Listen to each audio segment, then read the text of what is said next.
On November 13, 2013, New York Assemblyman David DiPietro, Bill Nojay, and Michael Caputo flew from Buffalo to meet with Mr. Trump and his political team.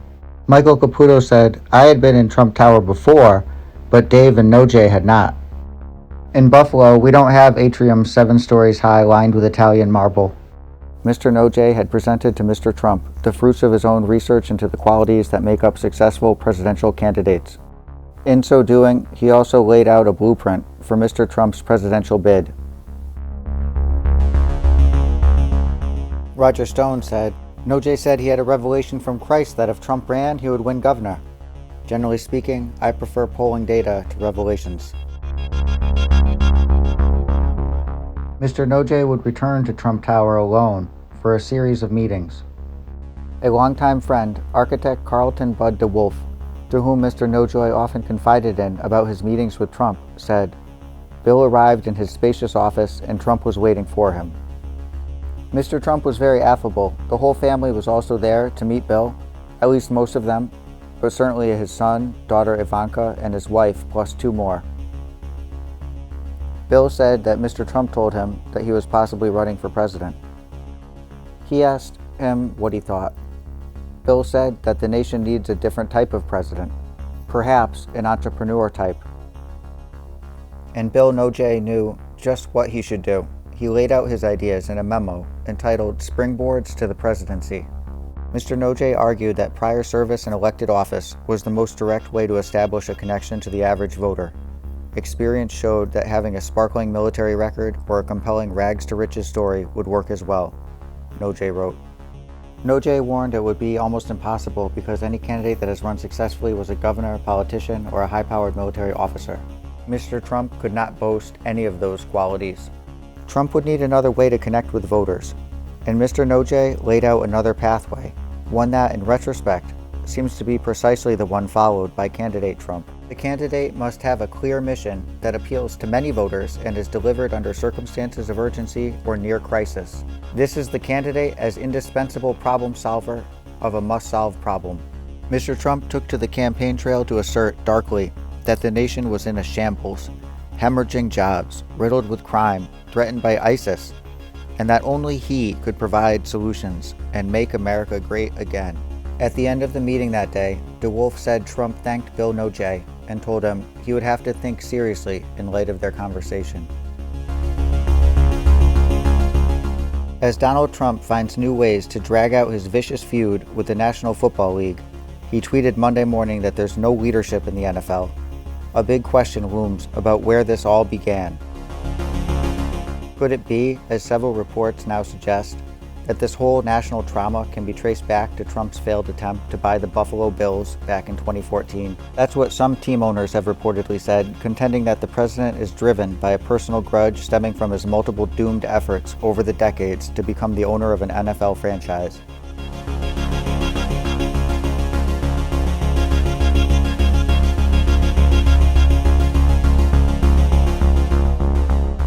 Jacksonville Jaguars owner Shahid Khan told USA Today that Trump is jealous of the league and its owners, having failed to become one.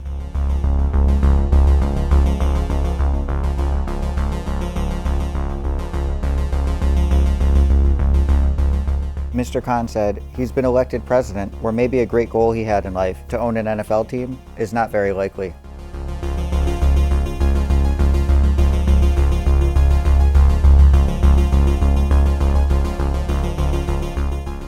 But come on, how badly did Trump really want to buy the Bills?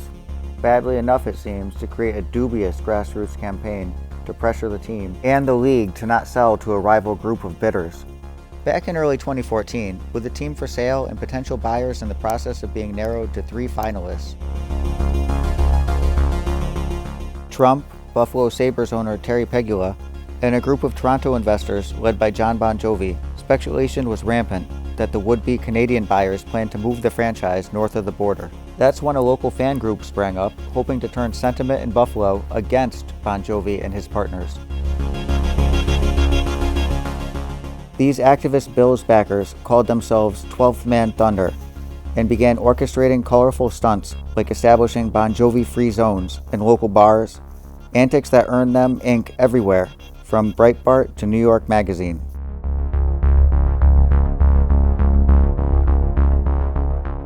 But what almost nobody knew until now is that the whole thing was pulled together by the then future President of the United States.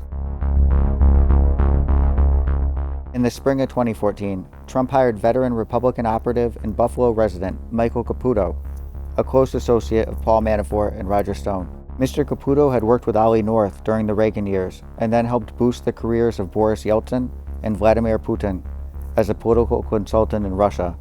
Now, he was enlisted to create a group that would scuttle Bon Jovi's NFL chances. After my work with Donald Trump to try and convince him to run for governor, he decided he wanted to buy the Buffalo Bills, which really interests me because I grew up next to the stadium. During that time, I was actually on the phone with Mr. Trump a lot. He was very excited about buying the Buffalo Bills. So I was responsible for public affairs. A mutual friend of ours was in charge of the lobbying, and another mutual friend of ours was in charge of the legal work. One other buyers group who was really favored to win was going to move them to Toronto. That was John Bon Jovi's group. Mr. Trump's goal was to buy them and keep them in Buffalo, which was really important to all of us. Trump knew he couldn't outbid the Canadians, Caputo recounted. Instead, Caputo explained, he would scare them off by turning Buffalo against them. 2 days after we spoke, the president took the stage at a political rally in Alabama and began his smoldering feud with the NFL by calling any player who showed the temerity to kneel during the national anthem a son of a bitch. Having been publicly involved with a board of efforts to launch Trump into New York's gubernatorial race the year before, Caputo was too closely associated with the mogul to be the public face of the 2014 effort, so he recruited others. Mr. Caputo said, "I had it all set up with neighborhood guys who live by the stadium." In a stroke of cunning, Caputo recruited Chuck Sontag, a double amputee cancer survivor, to serve as the group's leader. Press coverage would occasionally identify Caputo as a PR consultant to the group, while reporting that it was founded by Sontag, as he lay recovering from his amputations in a rehabilitation center. It was easier for Sontag to lose his leg than his team, Caputo recalled. Astroturfing like this, covertly funding a supposedly grassroots group, was not a new tactic for Trump and his operatives.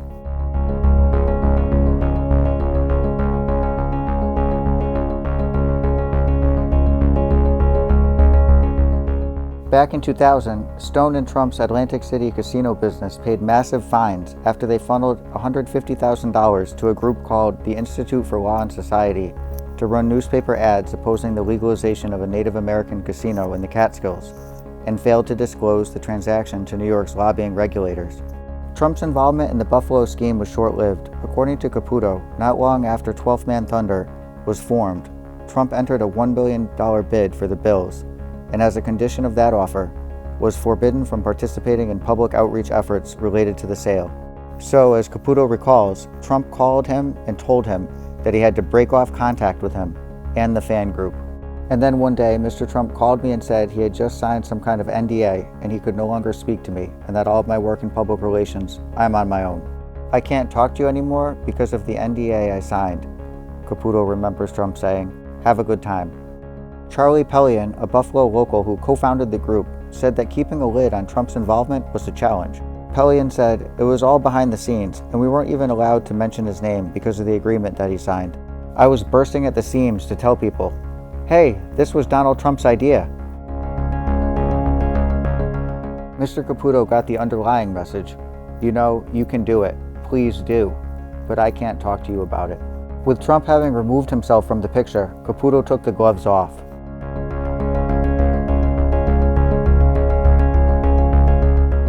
Mr. Caputo said, "We immediately made it far more aggressive and anti-Toronto than the president ever envisioned, mostly because we didn't have to worry about getting him crossways with the NFL."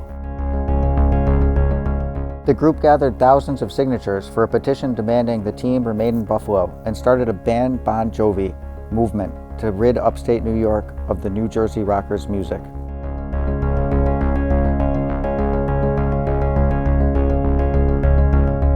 A local radio station, Jack FM, started playing a version of Livin' on a Prayer with new lyrics. "Johnny used to get played on Jack.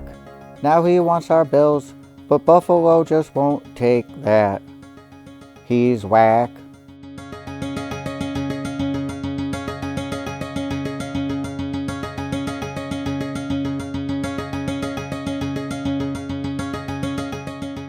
And it worked, partially. Bon Jovi didn't get the bills, but neither did Trump. Instead, in September 2014, the team went to Pegula, who has kept it in Buffalo. Bon Jovi called Mr. Trump an evil genius. Bon Jovi said, "It's genius what he did because he was taking out a serious candidate to buy the team and then hoped that he would get it at a bargain price. But we were as real got, and you know, I'm brokenhearted because I would have loved it." Bon Jovi said the disappointment over losing the team, along with major disruptions in his music career, helped send him to therapy. "I'm over it now, but it took years of therapy to get over it." Without an NFL team to run, Trump entered the presidential race 9 months later, capitalizing on anti-foreigner sentiment, outrageous stunts, and the enthusiasm of colorful, grassroots groups to win the presidency.